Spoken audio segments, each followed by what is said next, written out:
We'll quickly generate some bind shell shellcode,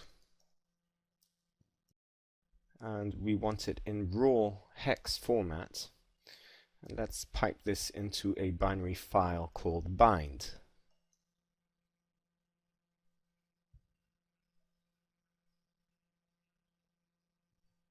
Once we have that, let's encode it with an alphanumeric encoder, just to make sure that we don't have to fight with any more bad characters. So MSF encode,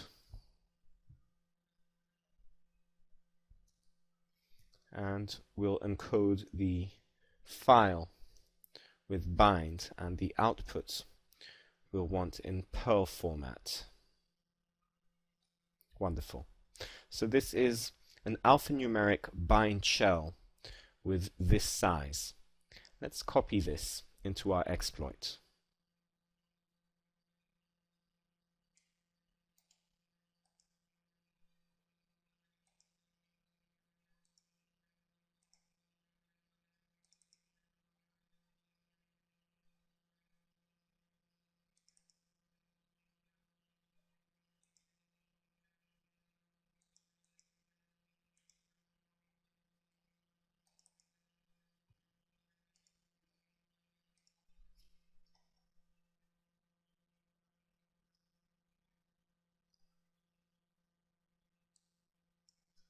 We'll call this bind,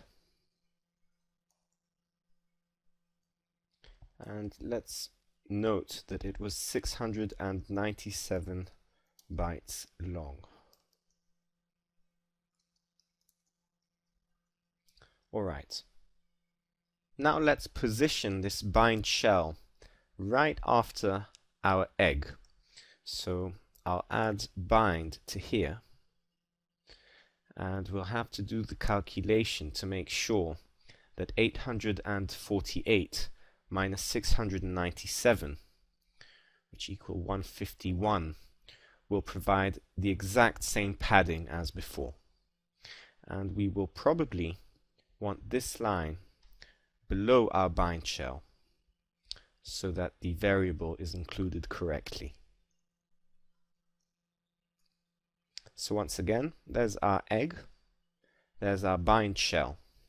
Let's save this, recreate the playlist file, and watch the execution in Oli.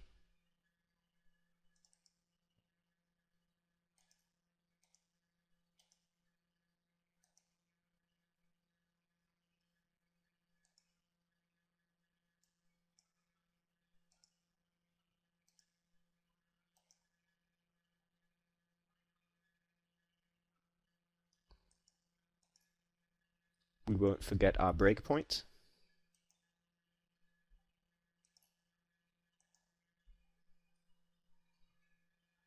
We'll open the malicious file.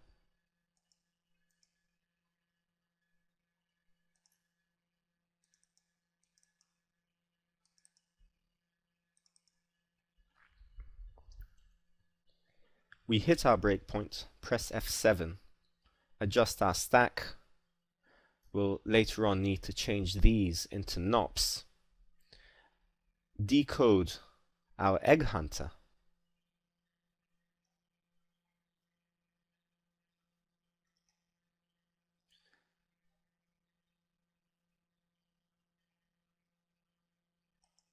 Let's put a breakpoint here and allow it to fully decode. Then watch our egg hunter kick in, which will continue searching in memory until the last root is found.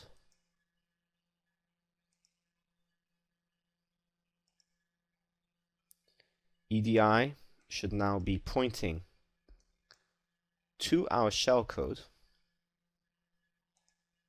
You can see our signature, our egg right there. We'll take the jump. We'll move on and take the jump to EDI, and that is our encoded bind shell. We can start decoding it, and we can see it's being decoded in memory right here. we'll put a breakpoint, allow our bind shell to fully decode, and then execute. So let's just check this on the victim machine.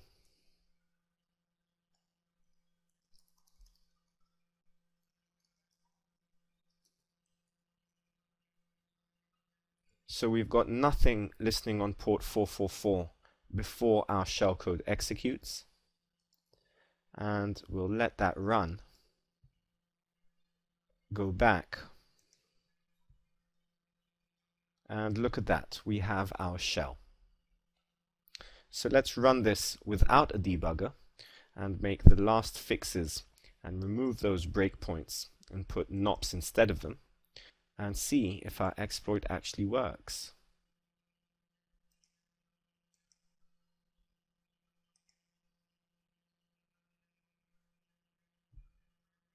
So we'll change these into NOPs.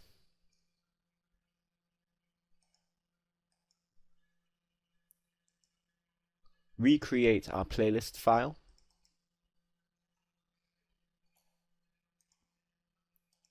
And once again, we'll look at the output of netstat before and after the attack.